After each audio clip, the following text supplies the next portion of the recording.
Hello everyone, welcome to the video, and today we are going to be talking about a full Mirage guide, and this is going to help you if you're a beginner Mirage player as well as if you are an advanced Mirage player and you're just looking for a couple extra tips that may help you.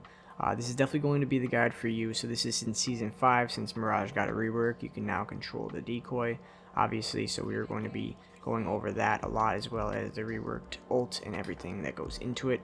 So before we get into it, I just want to say that about 92% of you guys are not already subbed, so if you can just drop that sub, it would help me out a ton, and I would really appreciate it. But let's get right into the video. I want to start off, as I always do, with just showing you his actual kit. So obviously his passive, automatically cloak when using respawn beacons or reviving teammates.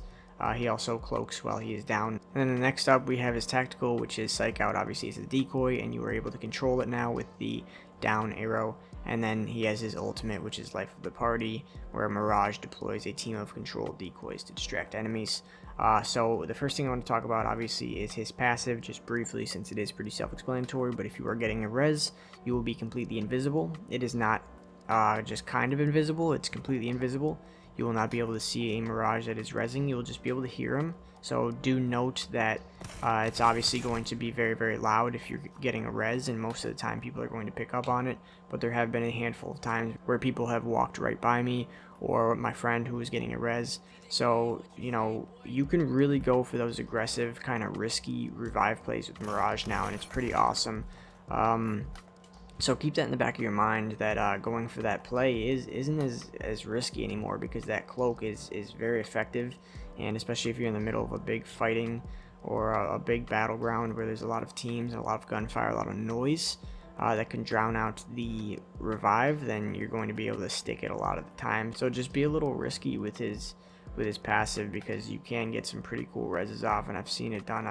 One of my friends actually rezzed right in front of a guy, and it was insane. But next I want to talk about his decoy, and more specifically how you should be using it. So I personally like to send him out, you know, straight in front of me, and then have him mirror me. And so, you know, if I move this way, he's always going to be aligned with me. So it's important to know how that works. So if I were to send him off this way and I was looking in that direction, now we are no longer in sync, and it's a lot harder to control him. So now I'm going to be sending him whatever way, and he's going to be looking like an idiot. So people are going to be able to, you know, kind of be able to tell that it's not really you. Whereas if you can get it synced up with your movements, people are not going to be able to tell as easily, you know, because if it's just right in front of me, you know, it's going to look a lot more like a normal player. It's not going to be running into walls, and it's just a lot more effective this way. So another way you can use it, and this is something I've used a lot, is you can send him out a little bit, but say there's a wall right here, you can send him peeking around the corner, you know, and I can't exactly show you it, but he's aimed down like I am, and if he goes around the corner, you know, 9 times out of 10, not even 10 times out of 10, the enemy is going to shoot. They're always going to shoot, and then you'll be able to you'll be able to see their positioning, and you'll have a lot better of an idea of what to do next and the play you want to make. So keep your decoy in sync with you at all times. Next up, I want to talk about the ultimate, because I've seen a lot of people not using the ultimate right, and it's basically, you know, what you want to remember is that you don't go invisible anymore.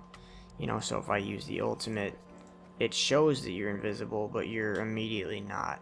So the best way of using it is, after you get a guy down, just circle him like this and then laugh at him.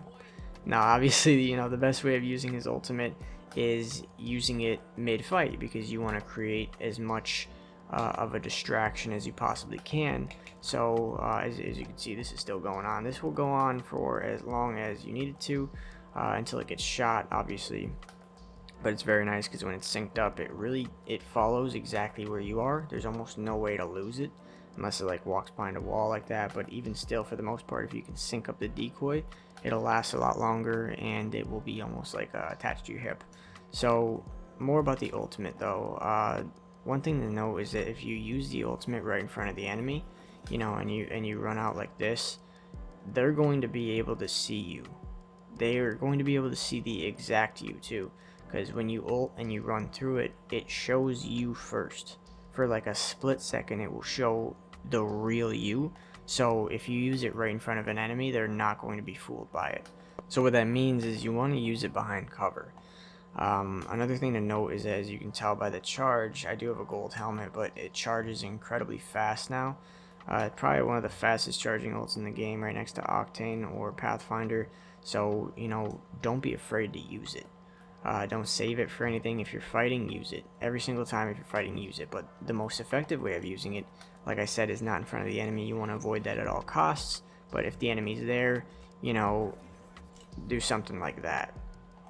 Obviously, you don't want to be the first one to poke out and then climb on high ground or something like that. You want to make flashy plays, but also you want to make sure that the enemy does not see you activating the ult. So if you can use any sort of cover, even running behind a little rock is going to be the difference maker, and it's going to cause so much confusion.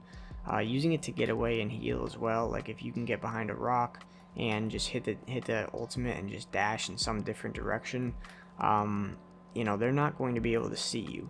So the main objective when you're using Mirage's ult is to just make sure that they can't actually see you activating it for whatever you are using the ultimate for, whether it is a distraction mid-fight and you're using it aggressively, or if you're using it as a getaway attempt. You just want to make sure that the enemy does not see you using it, because then it can be extremely predictable and they will be able to target you out of all of these very easily. So the next thing I want to talk about is just a few of his counters, and one of them is obviously Bloodhound. Bloodhound is a massive counter towards Mirage.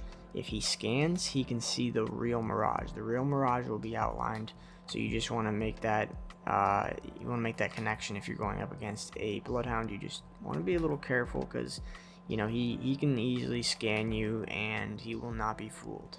So even if you're taking all the precautionary measures, you're ulting behind cover, you're really making it hard for them to track you. He's just gonna scan, and that's gonna be it. So another tip I have for the ultimate is not shooting immediately. You want to give it a couple seconds before you start shooting, and obviously you want to let your decoys spread out as much as possible, because obviously if you start shooting at an enemy, they are going to be able to tell it's you, and they will flick onto you and focus you. So you want to keep the confusion going a little bit, wait for your opportunity to strike. You kind of want to just wait for them to mess up first, because if you can kind of see them shooting at decoys and stuff and they have no clue where you are, and you're kind of like maybe to the side of them a little bit, or behind them, that's when you want to strike. So you want to instead of just ulting and then immediately pulling out your gun and blindly firing at the enemy, because that's really defeats the whole purpose of the ultimate. The ultimate is used to trick the enemy and just make them unaware of which one's the real you. So if you use it right in front of their face, they're going to be able to see which one's you, because like I said before, the real version sticks out like a sore thumb, as well as if you shoot the second you ult, they're going to lock right onto you. So you just want to be careful. You want to use it behind cover, you want to use it secretively, you want to be tricky. After all, Mirage, his entire persona revolves around being a trickster and such, so you just want to play to that. If you're not playing Mirage like that, you're just probably playing him wrong. So that's the best tips I can give for you. Another thing I did forget about the actual decoy is you always do want to control it. You can send it out normally, but no one really falls for that anymore. For the most part, you just want to send it out and then control it. It works very well, especially behind cover. So like if you can send out the decoy, for instance, if I run behind this rock and the enemy's chasing me, I can send him that way and then shoot like that. So that's like the oldest technique for Mirage. It's still obviously very relevant. You don't even need to control him for that, because it's just such a basic move, and most of the time the enemies do fall for it. And another thing that I do want to mention that I didn't mention before is that if you somehow mess up the sync, say you don't sync him up right, for instance, we're not synced up right now, you can always release the decoy and then look in the direction at which they were looking, and you can resync that way. So you just want to keep that in mind, just in case you mess it up. You don't have to redo the whole decoy.